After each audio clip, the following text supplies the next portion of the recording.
दोस्तों, भगवान शिव के बारे में ऐसा कहा जाता है कि भगवान शिव त्रिलोक के आदि और अंत के देवता हैं, जिनके आगे दुनिया की सभी शक्तियाँ असफल हो जाती हैं। लेकिन क्या आपको मालूम है आखिर भगवान शिव का जन्म कैसे हुआ था? उनकी माता कौन थी और उनके पिता का क्या नाम था? उन्होंने किससे अपनी शिक्षा प्राप्त की थी और किस किस को शिक्षा का दान दिया था?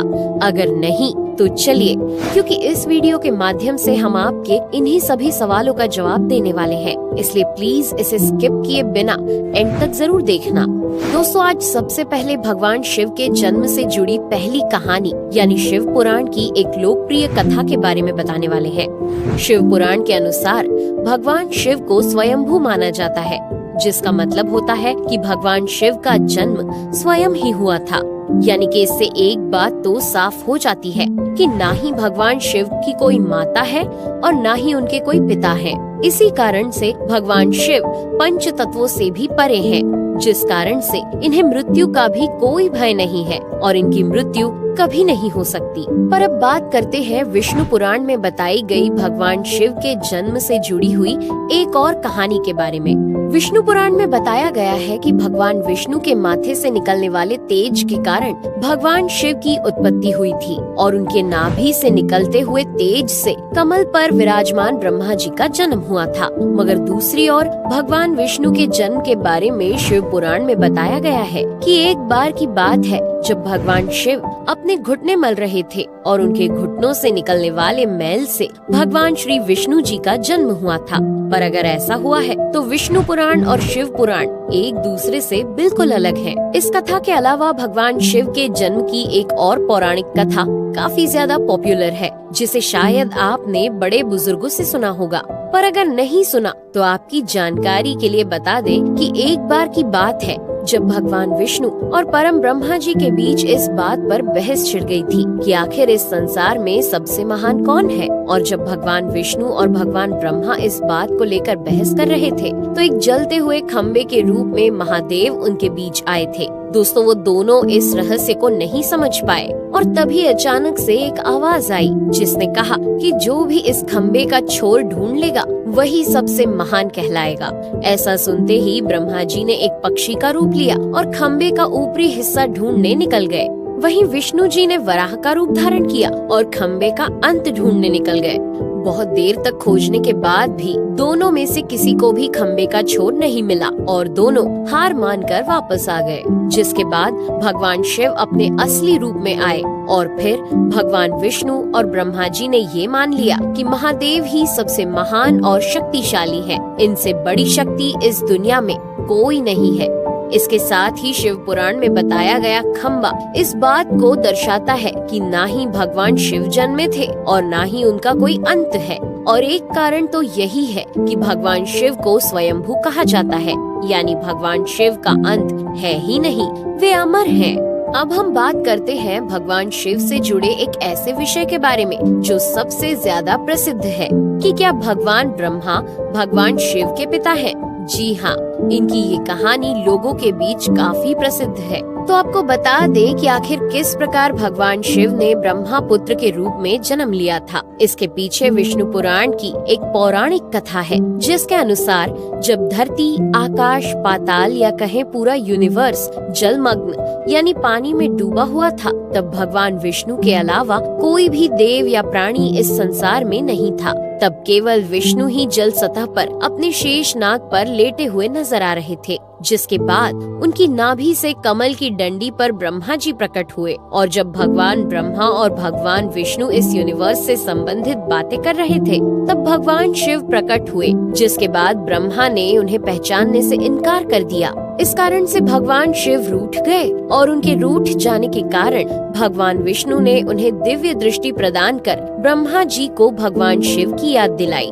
जिसके बाद भगवान ब्रह्मा को अपनी गलती का एहसास हुआ और शिव से क्षमा मांगते हुए उन्होंने उनसे अपने पुत्र रूप में पैदा होने का आशीर्वाद मांगा, जिस कारण से भगवान शिव ने भगवान ब्रह्मा की प्रार्थना को स्वीकार करते हुए उन्हें ये आशीर्वाद दे दिया। लेकिन इसके बाद जब भगवान ब्रह्मा ने इस सृष्टि की रचना शुरू की तो उन्हें एक बच्चे की जरूरत पड़ी और तब उन्हें भगवान शिव का आशीर्वाद ध्यान आया। जिसके लिए भगवान ब्रह्मा ने तपस्या की और बालक के रूप में भगवान शिव उनकी गोद में रोते हुए प्रकट हुए।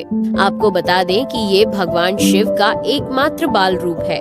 जब भगवान ब्रह्मा ने उनके रोने का कारण पूछा तो उन्होंने बताया कि उनका कोई नाम नहीं है। तब भगवान ब्रह्मा ने भगवान शिव का नाम रुद्र रख दिया, जिसका मतलब होता है रोने वाला। पर इसके बावजूद भी भगवान शिव चुप नहीं हुए, इसलिए ब्रह्मा ने उन्हें दूसरा नाम दिया। पर शिव को वो नाम भी पसंद नहीं आया और फिर भी वे चुप नहीं हुए। इस तरह शिव को चुप कराने के लिए भगवान ब्रह्मा ने भगवान शिव को 108 नाम दिए थे, जो रुद्र, शर्व, भाव, उग्र, भीम, पशुपति, ईशान और महादेव जैसे नाम थे। और शिव पुराण के अनुसार उनके ये नाम पृथ्वी पर लिखे गए थे। इसके बाद बात आती है श्रीमद् देवी महापुराण की। तो श्रीमद् देवी महापुराण में भगवान शिव की माता और पिता के बारे में बताया गया है। श्रीमद् देवी महापुराण के अनुसार देखा जाए तो एक बार जब भगवान नारद जी ने अपने पिता भगवान ब्रह्मा जी से पूछा कि सृष्टि का निर्माण किसने किया है, साथ ही भगवान विष्णु, भगवान शिव और आपके माता पिता कौन है, तब भगवान ब्रह्मा जी ने नारद जी को त्रिदेवों के जन्म के बारे में बताया। जो बताया वो वाकई चौंका देने वाली बात थी। दरअसल उन्होंने कहा कि देवी दुर्गा और शिव स्वरूप ब्रह्मा के योग से ब्रह्मा, विष्णु और महेश का जन्म हुआ था। यानी प्रकृति का रूप लिए माँ दुर्गा ही हम तीनों की माता है और ब्रह्मा यानी काल सदाशिव हमारे पिता है।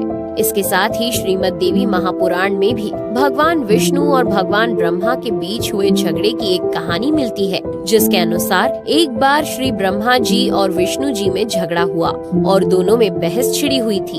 तब भगवान ब्रह्मा ने कहा कि सृष्टि को मैंने बनाया है और मैं ही प्रजापिता हूँ, जिसके जवाब में भगवान विष्णु जी ने कहा कि मैं आपका पिता हूँ, क्योंकि आप मेरी नाभि से निकले हुए कमल से पैदा हुए हैं। और धीरे धीरे कर ये बहस बढ़ती गई।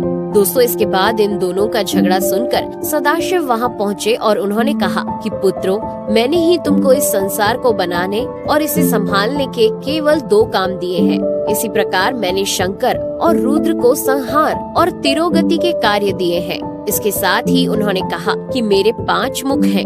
एक मुख से अकार, दूसरे मुख से उकार, तीसरे मुख से मुकार, चौथे मुख से बिंदु और 5वें मुख से नाद यानी कि शब्द प्रकट हुए हैं।